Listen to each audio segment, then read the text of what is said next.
Okay, we're going to wrap up with more ice cream. It's a good thing I like doing it. Everybody makes Oreo cookie ice cream. You can find it. Everybody makes it. You go to the supermarket, they got it. And you go to ice cream stores, Oreo cookie. Or cookies and cream, same deal. So I thought that I'd like that because people like it. So I thought I would make it, but then make a twist on it. So I did. We'll start with the same 5 quarts, half a batch. So half a batch, I know, shouldn't have said that, right? Okay. You know, operate, wait a second, doesn't. So we'll put in 5 quarts of mix, making sure the gate's closed. And in we go. What are you going to do? You know, it is what it is.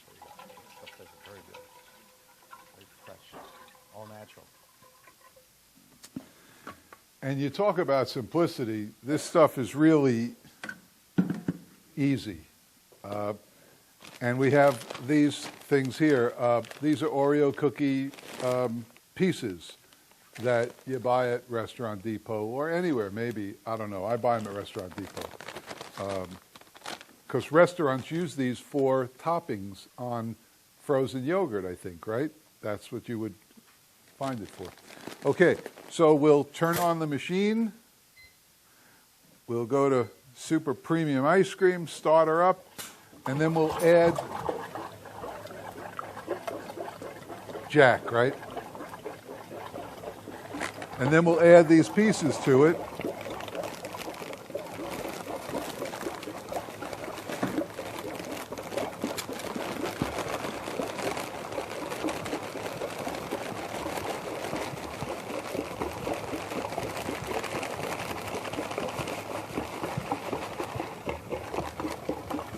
And you want to know how much this is? This is 2.5 pounds.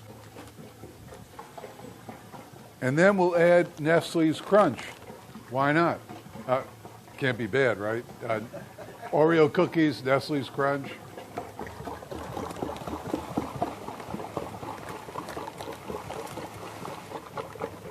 And we'll add about the whole bag. And this is 3 pounds. Then, just to like punch it up, I add another 8 ounces of fudge, or in this case, chocolate syrup, because I don't have my fudge here. So I'll add that, about 8 ounces. And this is what's going to separate your ice cream from the next guy's ice cream. What you decide to do. I decided to add Nestle Crunch, Oreo cookies, and then I thought, let's add some chocolate to it, some fudge. So I add fudge to it. And you know it's going to be good. You know it's going to be good, right? It can't be bad with what we just put in that machine. It can't be bad.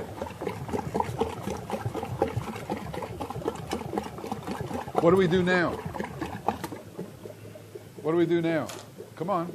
Right. Turn on the refrigeration.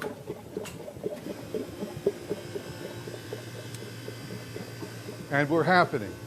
We were told to make vanilla ice cream at that same thing, and that they were going to supply us with all the ingredients. And I was going to make sure my ice cream was better. So after I poured in their mix and their vanilla, I pulled out my pocket and poured in another 3 ounces of vanilla. Because people don't use enough vanilla. So right. I made sure I won. I use an ounce per quart, 1 ounce per quart. And that's extreme. Of all the ice creams. It's extremely good. We'll add some to this because we didn't add vanilla. We'll add some vanilla. We'll add 5 ounces, right? We have 5 quarts of mix, so we'll add 5 ounces of vanilla. He uses my vanilla like it's free. Like it's water. Yeah, well, it is free. They send it to me. And what about imitation, extract, and vanilla? Well, I'll do the cheaper ones, and he'll tell you about the other end. This is vanilla extract. There's 2 excellent companies, and just because you're buying vanilla extract doesn't mean it's right for ice cream. This is Lockhead, And there's two companies. Lockheed is one, Nielsen Massey's the other. Both family businesses, both make excellent vanillas. I buy their two-fold, meaning it's double strength. So I'm getting more usage out of a gallon. Price varies, it goes up and down. So if the price is high right now and the crop is plentiful next year, the price goes down. I think these are the best vanillas that you can absolutely get, and that's what I use. Huh? Are they on your website? Yeah, this is Lockheed. George Lockheed is the president, and Nielsen Massey is the other vanilla, and that's the Nielsen family, and that's another equally great vanilla. Now, Jeff takes it a step further. I use vanilla beans, and I buy them on eBay from Vanilla Products USA, and look, everyone's writing. And I buy, the beans are expensive, but I get double use out of them. When I initially make an ice cream, I use 1 bean instead of 1 ounce per quart, I use 1 bean per quart. And I take them, I did it here once, and I'll do it again next time. Just the bean, you know what a vanilla bean looks like. And I cut off the squiggly hard ends, and then I score it down the middle, open it up, and take the other end of the blade and scrape the little seeds or pods out. They're microscopic. And then I put them right into the machine, and it gives you those little dots, but the flavor is overwhelming. It's beautiful flavor. That's one use, and then what I do is I take a 1.75 liter of cheap vodka, and I take all the scrapings that I've accumulated from all the beans, the ends and the husks that I've scraped, and I put them in the bottle of vodka, seal it up, turn it upside down, put it back, put it in a file cabinet in the back. After 3 days, it's black, it's dark. After you take the beans Yes. out. And after I take the beans out. It's the garbage that most people would throw away. And then I do it next time again, and I keep doing it until it's strong enough. And how many? Probably 30 beans would be strong enough for me. And I keep doing this. Unfortunately, I can't make enough of it because it just doesn't. But in a few weeks, you'll open it up and you'll have better vanilla than you could ever buy. Vanilla comes from 3 places in the world. It comes from Mexico, Tahiti, and Madagascar. That's it. I prefer the Mexican beans. The Madagascar beans are a little more expensive. The Tahitian beans are really more expensive. And I do always keep some when I want to punch it up a little, and money's no object.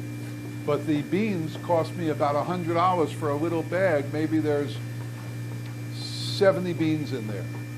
But it's well worth it. And if you do what I do, you get double use out of it. You get to use it now, and then you get to use it again as liquid. It's a beautiful thing. Yeah. People under vanilla. They always like crazy. under They under vanilla. vanilla. There's nothing worse. And they than, under vanilla because of the cost. There are good vanillas. You can spend $300 for that size. They're a little over about $310 now for that size. The price does fluctuate.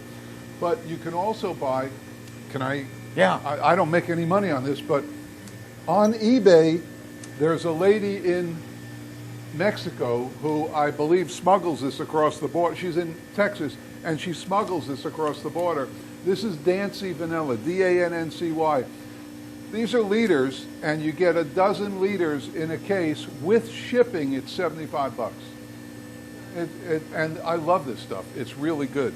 Can I tell what the secret ingredient is in your vanilla ice cream? Yes. My vanilla is really good. Jeff's is just spectacular.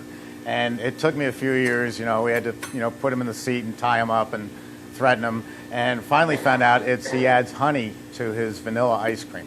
Oh man, what a difference it is. It scoops, also very soft, so you have to put it in the corner of the freezer to keep it colder. But it's addictive. It's almost like custard. Almost like custard. Yeah, you cannot sit down and eat a bowl full. You'll end up eating 3 or 4 bowls. You had to pay for it. Did I mention that Jeff has a course that's 2 days long, and it's called Boot Camp, and it's held just before my courses. So my next one of these is in April, and Jeff's will be 2 days before that, and then I do one in June, and Jeff's will be 2 days before it. So, and I limit it to 8 people. Okay. So that everybody, by the time you're done, there's 3 of them here right now, and they feel confident by both the machine and the ice cream. My course is free, though, as you know. You're here. Mine isn't. But, the difference is he knows what he's talking about. But Okay, this is amazing. This turned out really good, as it usually does. Come on up and try some. This is vanilla crunch. I mean, Oreo crunch.